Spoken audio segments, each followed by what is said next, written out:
Well, Six Flags is back at it again, and they are removing rides left and right. Six Flags St. Louis is removing their very unique flat ride called Excalibur, and Six Flags Over Texas is removing their Harley Quinn Spontaneity thrill ride that was just added in 2018. And now, Great Adventure is removing one of their tallest rides, the Parachute Tower that looms above Green Lantern and Superman. And I'm here to discuss with you my thoughts on this and what type of rides or coasters could replace these attractions, but most importantly, I want to hear your thoughts and predictions. Starting off with mine.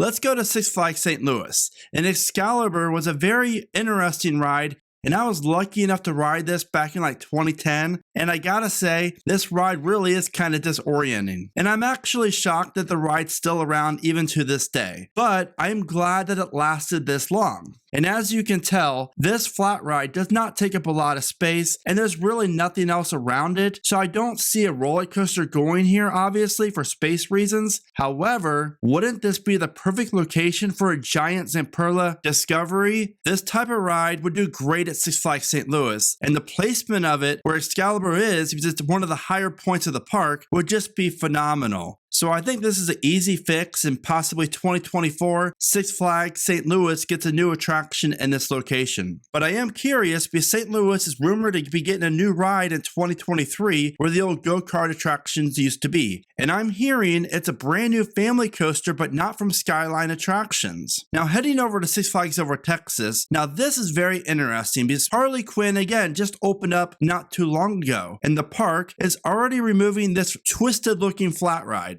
And as you can see, the area around Harley Quinn is pretty big. I mean, they have some backstage areas, it looks like here, but when you remove those plus this ride, you're looking at over 60,000 square feet. So again, there's a lot that Six Flags Over Texas could do with this area. In the past, there have been rumors about a brand new RMC single rail coaster coming to Over Texas. And while I don't think this location is the top priority for the park, maybe it is now with Harley Quinn being removed. Now, obviously, this is a very small, squared off location for a single rail. However, I was very impressed with how Six Flags was able to cram in Wonder Woman over at Magic Mountain in the location that they did. So maybe there's a way Six Flags can fit a ride like Wonder Woman in this area. Now, what I would love to see is a brand new layout altogether from RMC with more of a twisted style layout for their single rail coaster and maybe offering a twisted 90-degree drop. Wishful thinking, I know, but it's fun to think about. Now, let's talk about Six Flags Great Adventure, because we know that coming next year is their big 50th anniversary, and there's rumors about a Giga Coaster or some massive roller coaster coming. And as much as I want to say I think there could be a coaster coming, if it's something that big, I think we're going to have to start seeing construction happening pretty soon, really, especially if they want the ride to open up in the early part of the season for their 50th celebration instead of mid to late summer. But if you look at the area where the Parachute Tower was and notice all that area located behind it that kind of butts up against Green Lantern is a really large plot of land. Now, obviously, not enough for a full-scale coaster, but enough room for a station and brake run and a queue line for a new ride. Now, if Great Adventure would also remove their top spin twister here, then the area gets even more intriguing and bigger. And heading across the midway to really kind of spice things up, the go-kart track and the old simulator building here can be bulldozed, and now you have a massive plot of land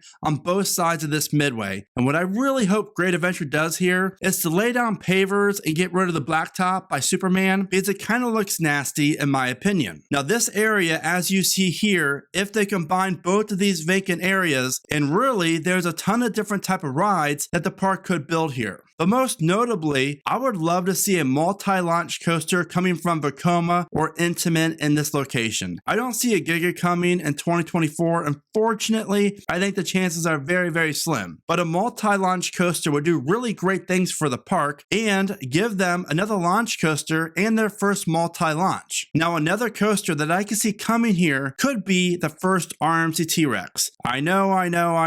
I'm probably going to get scolded for saying that, but RMC really is hyping up the T-Rex, and I do feel as if 2024 is a little bit too soon if this project is for that year, but we do know that RMC loves teasing us about the T-Rex, and I honestly believe that a T-Rex is bound to happen, and a ride of that magnitude opening up at a Six Flags park really makes sense as long as the price tag is there within Six Flags' budget. Either way, it's a lot of fun to speculate about all these rides getting removed from Six Flags parks, and I have to wonder how much longer Great Adventures Harley Quinn ride has as well. So those are my thoughts about the Six Flags removing these rides. What are your predictions and what are your thoughts? Please let me know in the comments. And as always, thank you so much for watching. Remember to smile today, think positive, and keep riding coasters.